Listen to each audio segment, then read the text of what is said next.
This is the Lone Crater YouTube. We hope this video helps. You'll start by saving work and confirming you have an administrator account. This lets you change system settings.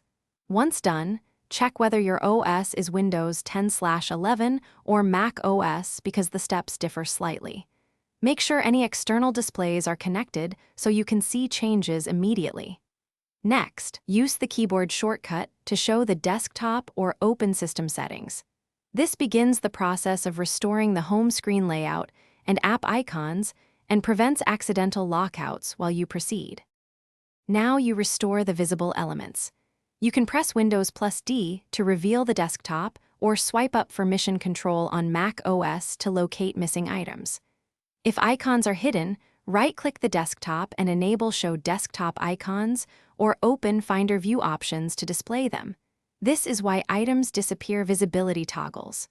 To reset layout, go to Settings Personalization Themes or System Settings Desktop and Dock and reorganize icons and the dock. These steps reattach shortcuts to the home screen. Finish by restarting the shell. On Windows, open Task Manager and restart Explorer. EXE. On Mac OS, use Force Quit to relaunch Finder. This refreshes the interface and typically brings the home screen back.